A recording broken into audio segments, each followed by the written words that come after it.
এই বিশ্ববিদ্যালয় শুধু নয়, বেশ কয়েকটি বিশ্ববিদ্যালয় নিয়ে রাজ্য সরকার এবং গভর্নরের মধ্যে অচলাবস্থা চলছে, যেটা অত্যন্ত দুর্ভাগ্যজনক বলে আমার মনে হয়। এবং রাজ্যের সমস্ত বিশ্ববিদ্যালয়গুলো, অর্থাৎ রাজ্য সরকার পোষিত বিশ্ববিদ্যালয়গুলো এই মুহূর্তে অপুষ্টিতে ভুগছে। আপনারা জানেন, প্রত্যেকবার রবীন্দ্রভারতীতে বাইরে স্টেজ করে প্রোগ্রাম হয়, এবার হয়নি। কারণ কি? কারণ আমি যেটা জানতে পেরেছি বিভিন্ন সূত্র মারফত, যে নন স্যালারি গ্র্যান্ট ব্রাত্যবাবু দিচ্ছেন না। প্রতিদিন ব্রাত্যবাবুর ছেলেমেয়েরা দুই পক্ষই বলছে আমরা মমতা বন্দ্যোপাধ্যায়ের চেলা, মমতা বন্দ্যোপাধ্যায়ের অনুগামী, মমতা বন্দ্যোপাধ্যায়ের ভক্ত। দুপক্ষই ব্রাত্যবাবুর ভক্ত, তারা মারামারি করছে প্রতিদিন কে এই প্রোগ্রামটা করবে এবং পয়সাটা কে কামাবে।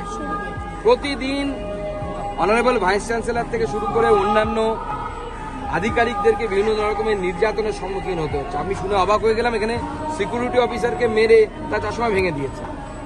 এই যে পরিস্থিতি, রাজ্যের বিশ্ববিদ্যালয়ের ক্যাম্পাসে যদি এই পরিস্থিতি হয়, রাজ্যের শিক্ষা ব্যবস্থা কোথায় গেছে? বিশ্ববিদ্যালয়গুলো কি পয়সা কামানোর জায়গা নেই?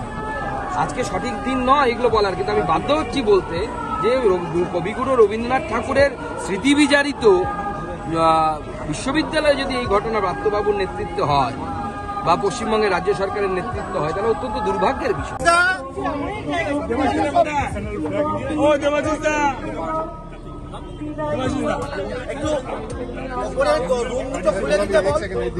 জলটা নিতে আসবেন না,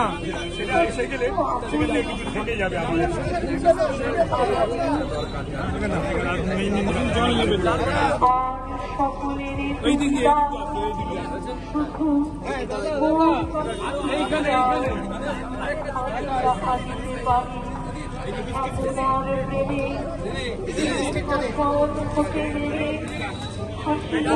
তোমরা জল খাবে না, তোমরা